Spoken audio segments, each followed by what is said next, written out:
Waves media తెలుగుకి స్వాగతం. అన్నమయ్య జిల్లా మదనపల్లి శానిటోరియం వద్ద నిర్మాణంలో ఉన్న ప్రభుత్వ మెడికల్ కళాశాలను సిపిఐ నాయకులు మురళి కృష్ణప్ప పరిశీలించారు. మురళి కృష్ణప్ప మాట్లాడుతూ 99.5 ఎకరాలలో నిర్మిస్తున్న మెడికల్ కళాశాలను డబ్బులు లేవని ఆపేయటం దురదృష్టకరం అన్నారు. నిర్మాణంలో ఉన్న సామాగ్రి మొత్తం తుప్పుపట్టి ప్రజాధనం వృధా అవుతుందని అన్నారు. మదనపల్లి ఏరియా ఆసుపత్రిని కూటమి ప్రభుత్వం నిర్వీర్యం చేస్తుందని, అనారోగ్యానికి గురి అయి ఆసుపత్రికి వస్తే రోగులకు కనీసం మందులు కూడా ఇవ్వలేని స్థితిలో ఉందన్నారు. దీక్షలు చేస్తే మదనపల్లి ఎమ్మెల్యే షాజహాన్ బాషా శిబిరం దగ్గరకు వచ్చి ప్రభుత్వ ఆసుపత్రిని అన్ని విధాలుగా ఆదుకుంటామన్నారు. కానీ ఆ మాట నిలబెట్టుకోలేదు. కూటమి ప్రభుత్వం మెడికల్ కళాశాలను గవర్నమెంట్ ఆసుపత్రిని నిర్వీర్యం చేస్తే అన్ని పార్టీ నాయకులను, ప్రజా సంఘ నాయకులను ఏకతాటిపై తీసుకుని వచ్చి ఉద్యమాలు చేస్తామని హెచ్చరించారు.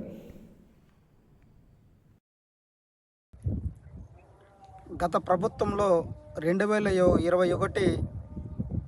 5వ నెలలో శాంక్షన్ అయినటువంటి పార్లమెంటు రాజంపేటకు సంబంధించి మదనపల్లిలో మెడికల్ కళాశాలకు కేంద్ర రాష్ట్ర ప్రభుత్వాల సమన్వయంతో మెడికల్ కళాశాలను ఆ రోజు ముఖ్యమంత్రి జగన్మోహన్ రెడ్డి శంకుస్థాపన చేసి వీటికి సంబంధించి 475 కోట్ల రూపాయలు నిధులు, అట్లాగే 95 ఎకరాలు 95.5 ఎకరాల విస్తీర్ణంలో భూమిని కూడా కేటాయించి మరి దీన్ని కాంట్రాక్టర్కు అప్పచెప్పడం జరిగింది. పనులు దాదాపు 50-60% పూర్తి అయినాయి.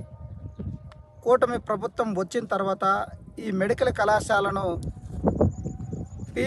P4 పద్ధతిలో ప్రైవేటు వ్యక్తులకు ఇవ్వడానికి ప్రభుత్వం పూనుకొని అర్ధాంతరంగా ఈ పనులను ఆపేయడం జరిగింది.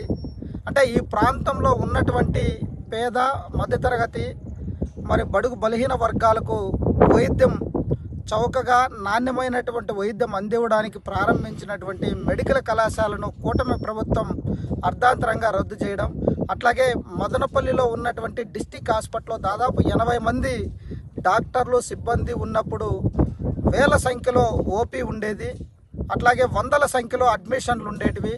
ఈరోజు 2-3 డాక్టర్లతో హాస్పిటల్ నడుస్తుంది. ఒకప్పుడు ప్రభుత్వ హాస్పిటల్కి 30 లక్షల రూపాయలు గ్రాంట్ బడ్జెట్ వచ్చేది. కనీసం ఇప్పుడు 5-6 లక్షలు కూడా గ్రాంట్ రానటువంటి పరిస్థితి.